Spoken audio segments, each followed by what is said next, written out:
Hi అండి, అందరికీ నమస్కారం. మీరు ఎంతగానో ఆదరిస్తున్న ఫుడ్ ఛానల్ ఫ్యామిలీ వంటికి స్వాగతం. ఈ రోజు వీడియోలో మీకు చూపించబోతున్న రెసిపీ అందరినీ నోరూరించి గోంగూర టమాటా రోటి పచ్చడిని ఎలా తయారు చేసుకోవాలి ఈ వీడియోలో చేసి చూపిస్తాను. గోంగూర పచ్చడి అంటే అందరికీ ఇష్టమే కదండి. పులుపు కారం గుమగుమలాడే తాలింపు కలిస్తే ఈ పచ్చడి రుచి మరింత అద్భుతంగా ఉంటుంది.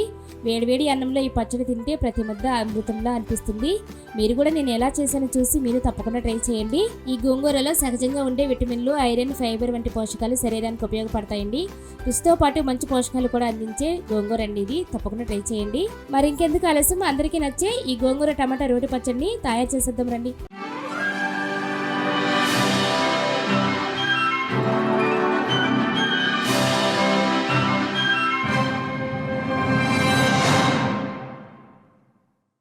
ఇక్కడ చిన్న కట్టలు ఒక 2 కట్టలు గోంగూరగా తీసుకున్నానండి. దాన్ని శుభ్రంగా కోసేసి 2 సార్లు వాష్ చేసి మీకు చూపిస్తున్నానండి. నేను తీసుకున్న గోంగూర కండి 4 చిన్న టమాటాలు, ఒక 10 నుంచి 15 పచ్చిమిర్చి తీసుకున్నాను. అలానే ఒక ఉల్లిపాయ అయితే సరిపోతుంది. వీటితో నేను గోంగూర టమాటా పచ్చడి చేసి చూపిస్తాను. ఇప్పుడు స్టవ్ వెలిగించుకుని ప్యాన్ పెట్టుకుని కొద్దిగా ఆయిల్ వేసుకోండి. ఆయిల్ కొద్దిగా వీటైన తర్వాత మనం తీసుకున్న పచ్చిమిర్చి 2 సగాలుగా కట్ చేసుకుని వేయించుకోవాలి. మీరు ఈ పచ్చిమిర్చికి బదులుగా ఎండుమిర్చి అయినా వాడుకోవచ్చు. టేస్ట్ ఏదైనా ఒకేలా ఉంటుంది, కొంచెం డిఫరెంట్గా తెలుస్తుంది మీకు. నేను తీసుకున్న గోంగూర కండి ఈ పచ్చిమిర్చి కరెక్ట్గా సరిపోతాయండి కారానికి. ఇలా వేగిపోయిన పచ్చిమిర్చిని ఒక ప్లేట్లోకి తీసేసుకోండి.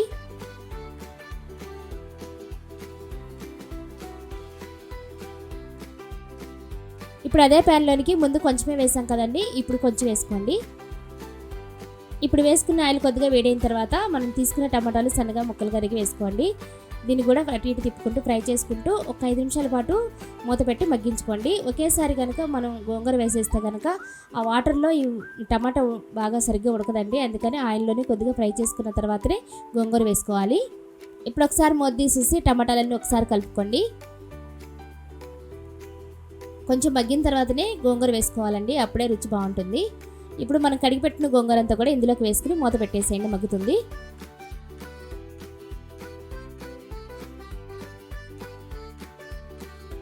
ఇప్పుడు ఒక 5 నిమిషాల తర్వాత మూత చూస్తానండి, గోంగూర అంతా కూడా మగ్గింది. ముందుగా ఎందుకు తిప్పుకోలేదంటే తిరగడానికి అవ్వదు కాబట్టి తిప్పుకోవడానికి ఈ విధంగా అందుకే మూత పెట్టి మగ్గించాను. చూడండి, ఒకసారి ఇదంతా కలుపుకోండి. గోంగూరను టమాటా మొత్తం కలిస్తే ఇప్పుడు చక్కగా మగ్గుతుంది. ఈ విధంగా ఒకసారి మిక్స్ చేసి ఒక 5 నిమిషాల పాటు మూత పెట్టి ఉడికించుకోండి. ఇలా మధ్య మధ్యలో ఒకసారి మూత తీసుకుంటూ కలుపుకోవాలండి, తిప్పుకోవాలి. ఎందుకంటే అడుగు పడుతుంది. అడుగు పట్టిందంటే గోంగూర పచ్చడి అంత రుచి ఉండదు అనమాట. అందుకోసమే మధ్య మధ్యలో ఇలా మూత తీసి కలుపుకుంటూ ఉడికించుకోవాలి. ఈ విధంగా ఉంటే సరిపోతుందండి. ఇప్పుడు స్టవ్ ఆఫ్ చేసి దీన్ని పూర్తిగా చల్లారనివ్వాలి. ఇప్పుడు ఈ గోంగూర పచ్చడి రోట్లో రుబ్బుకుంటేనే బాగుంటుందండి, మిక్సీలో అసలు బాగోదు. కాబట్టి దానికి రుచి సరిపడా రాళ్ళుప్పు, 1 టీ స్పూన్ జీలకర్ర వేసుకుని మెత్తగా రుబ్బుకోవాలి. ఎందుకంటే రాళ్ళుప్పు వేసాం కాబట్టి అందులోనే జీలకర్ర చక్కగా మెదుగుతుంది కాబట్టి మంచి ఫ్లేవర్ బయటకు వస్తుంది, పచ్చడి మంచి టేస్ట్గా వస్తుంది. కాబట్టి ఈ విధంగా చేసుకోవాలి.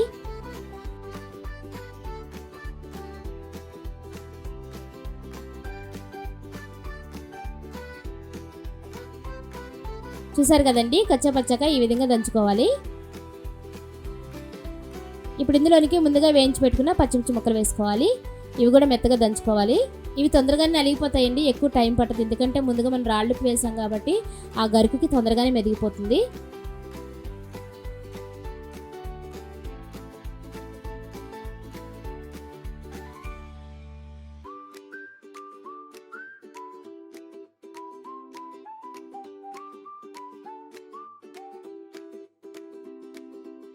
ఈ పచ్చిమిర్చి అన్ని కచ్చాపిచ్చాక ఇలా నలిగితే సరిపోతుంది. కడమ పార్ట్ అంతా కూడా పచ్చలా నలుగుతుంది.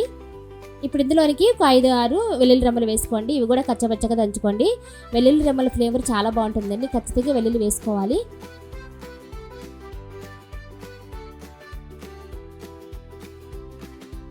ఇప్పుడు ఇందులోనికి నేను చూపించిన ఉల్లిపాయ వేస్తున్నానండి.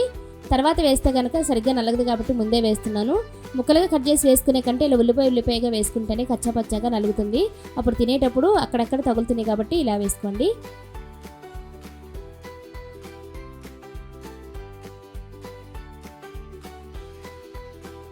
ఉల్లిపాయ ఇలా కచ్చాపచ్చగా నలిగితే సరిపోతుందండి.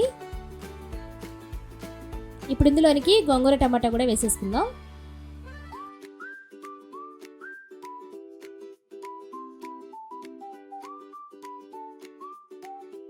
ఇప్పుడు ఇదంతా కూడా రుబ్బుకోవాలి. టమాటా గోంగూర బాగానే ఉడికినాయి కాబట్టి తొందరగానే మెదిగిపోతుంది.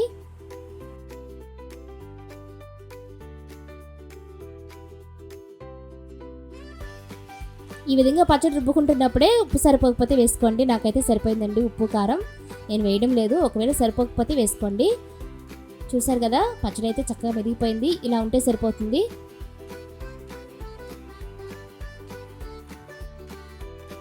ఇప్పుడు ఈ పచ్చడి అంతా కూడా బౌల్ తీసుకుని అందులోకి వేసేసుకోండి.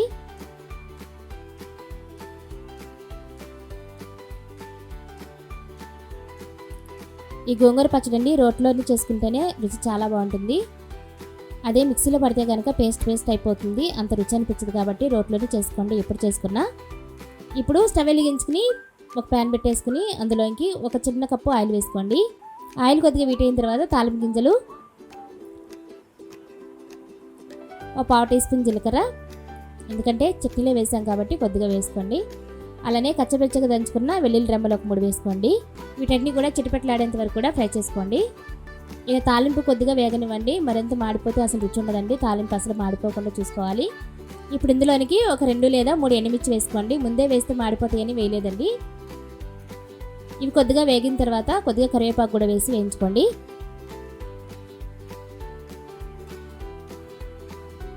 అలానే చిటికెడు ఇంగువ కూడా వేసుకోండి. ఫ్లేవర్ చాలా బాగుంటుంది, అలా రుచి కూడా బాగుంటుంది. ఇవన్నీ కూడా ఫ్రై చేసుకోండి. తాలింపు చక్కగా వేగనివ్వండి. ఇలా తాలింపు మంచిగా వేగిన తర్వాత ముందుగా ప్రిపేర్ చేసుకున్న పచ్చడిలోకి వేసేసుకోండి. దీన్నంతా కూడా మిక్స్ చేసుకోవాలి. ఇప్పుడు ఈ తాలింపు అంతా కూడా పచ్చడికి పట్టించేయండి. రుచి చాలా బాగుంటుందండి. చూడండి ఎంత బాగా వచ్చిందో, నోరూరిపోతుంది కదా. ఇప్పుడు తినాలా అనిపిస్తుందా?